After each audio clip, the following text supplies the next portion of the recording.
Hey guys, John here, back with part 4 of the video of Showxpress. Now this is a new feature that Arnaldo's wife Monica showed me, and I don't think it's a new feature. It's just a new feature to me. One of the hardest things that we've always had to do is when we're at an event, and let's say we have this is the flurry wash and this is the color strip over here. Let's say we had a blue color strip and we wanted to go to let's say, a red color strip. You can click red, and sometimes, depending on the fixtures and what you have selected, it may go into red, and then you could turn the blue off.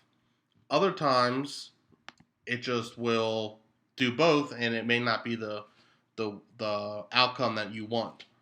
So we had to be very quick. So my wife has mastered how to go from one scene to another scene real quick, and either just let go of the blue, turn it off, and then turn on cyan, so it creates a moment of a blackout. Or you can just click one, pick the next one you want, then unclick the old one.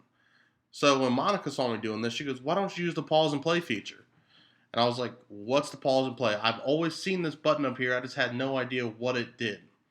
So let's say we have the blue light and we have the blue color strip on, and we know that we're ready. As soon as the beat drops in one part of the song, we want to go to a red strobe.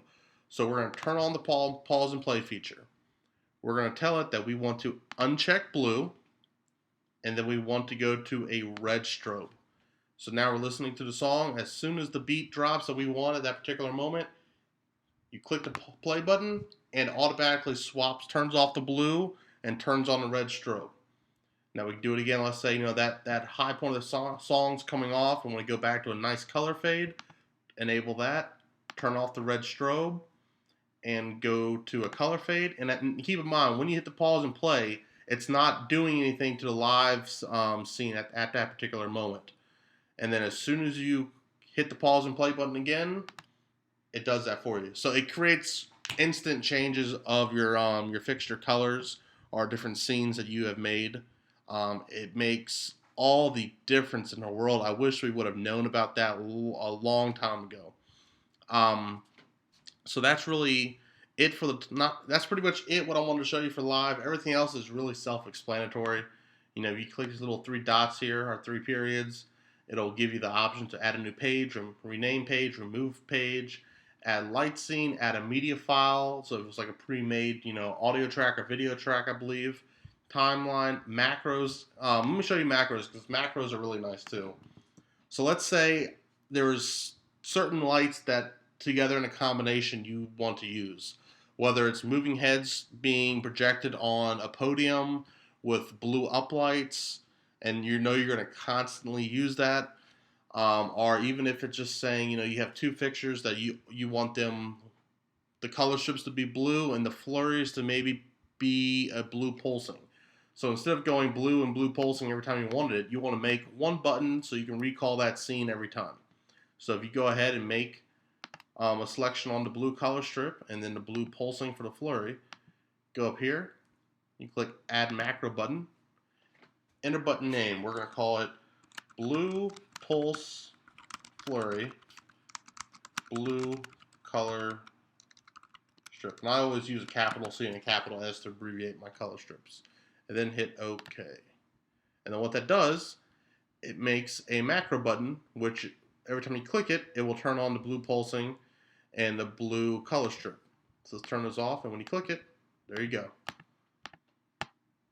So that definitely comes in handy. Trying to think what else would be a good thing to show you guys. Another thing I do, and I don't have it done in this one, is I will actually color the buttons. So there's a blue button, and then green. Just so if you're jumping around button to button, you can just use it off without having to read what the button is. Just jump from color to color based off of predetermined factors. In this case, would be the color of the button is the color of the lights. You can even do things as far as where's the button image.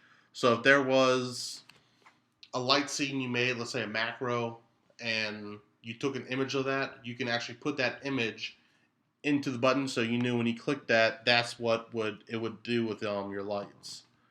Um, Chase play and random play, I really haven't gotten into that.